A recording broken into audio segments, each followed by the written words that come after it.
Olá pessoal, tudo bem com vocês? Professora Ana Cláudia, para mais uma semana da nossa série Extraordinária Mulheres que Revolucionaram o Brasil. Essa semana nós vamos ouvir a biografia de uma mulher muito importante na luta pelos direitos dos trabalhadores domésticos no Brasil. Nós vamos ouvir a biografia de Laudelina de Campos Melo. Descendente direto da escravidão, o trabalho doméstico no Brasil ainda é retrato da discriminação de raça, gênero e classe, por ser exercido majoritariamente por mulheres pobres, negras e pardas. Se hoje as empregadas domésticas contam com direitos trabalhistas e organização sindical, muito disso se deve à atuação de Laudelina de Campos Melo.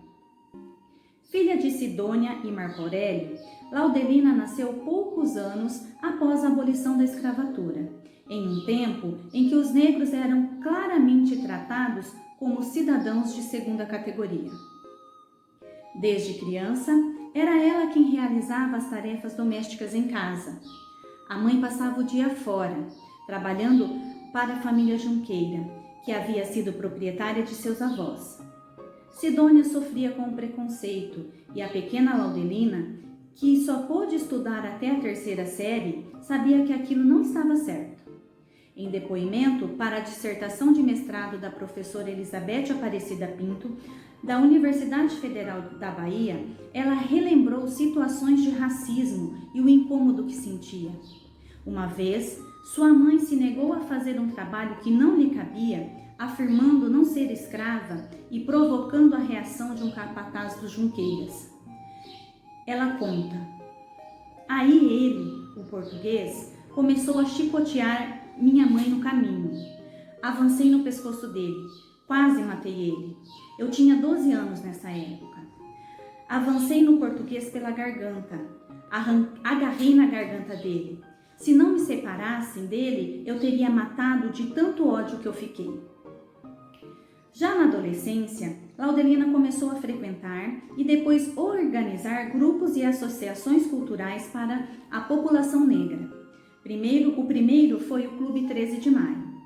Diante da falta de alternativas, ela passou a trabalhar como empregada doméstica aos 17 anos. Em 1922, mudou-se para São Paulo e logo depois para Santos, onde se casou em 1924 com Henrique Campos. Lá, participou da criação da organização Saudades de Campinas, que reunia a população negra local. Sempre trabalhando como empregada doméstica e percebendo como as questões de gênero, raça e classe afetavam sua vida e a das pessoas com quem convivia, Laudelina começou a agir para mudar a realidade. Em 1936, filiou-se ao Partido Comunista Brasileiro, PCB, e fundou, em 9 de julho, a Associação das Empregadas Domésticas de Santos, a primeira desse tipo na história brasileira, com o objetivo de garantir os direitos trabalhistas para a categoria. A situação da empregada doméstica era muito ruim. A maioria daquelas antigas trabalharam 23 anos e morriam na rua pedindo esmolas. Era um resíduo da escravidão, porque tudo eram descendentes de escravos, afirma.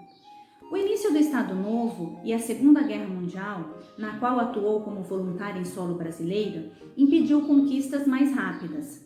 No entanto, a associação foi importante ao oferecer serviços assistenciais, educativos e recreativos às trabalhadoras. Laudelina se separou do marido em 1938 e foi morar em Campinas com o filho Alaor. O casal tinha tido outra filha, Neuza, que morreu ainda pequena.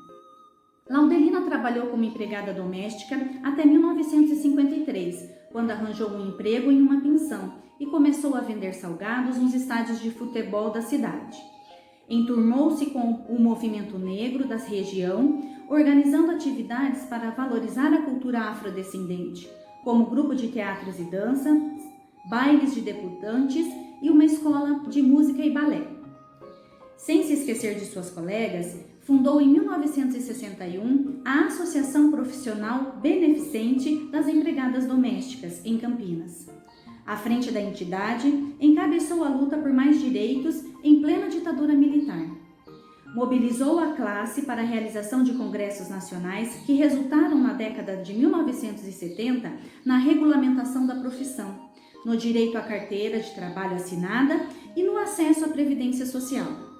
Além disso, colaborou para a criação de associações e sindicatos em outras cidades do país. O trânsito entre diversos movimentos sociais permitiu que Vó Nina, como passou a ser chamada quando ficou mais velha, percebesse a necessidade mais urgente das domésticas. Além da assistência jurídica e social, ela sempre se preocupou em oferecer diretamente ou por meio de reivindicações ao poder público, educação e trabalho às domésticas.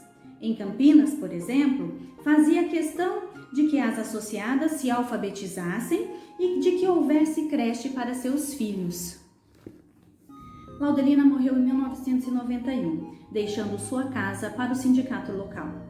Antes de morrer, porém, teve a satisfação de ver a Constituição de 1988 assegurar às domésticas o 13º salário, o repouso semanal remunerado, a licença maternidade de 120 dias e a aposentadoria, entre outras conquistas. Todos esses direitos e os que vieram depois são frutos diretos da competência e determinação de Laudelina. Sua obra e memória seguem vivas por meio do trabalho da Casa Laudelina de Campos Melo, uma organização social de Campinas. Direitos iguais.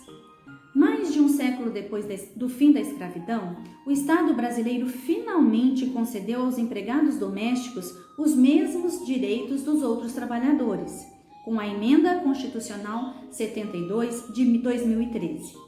A jornada máxima de trabalho foi regulamentada para 8 horas diárias e 44 horas semanais.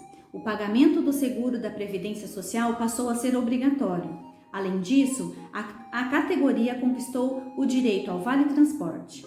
Tudo isso não deixa de ser consequência dos esforços iniciais de Laudelina, uma mulher extraordinária que revolucionou a luta pelos direitos trabalhistas das empregadas domésticas.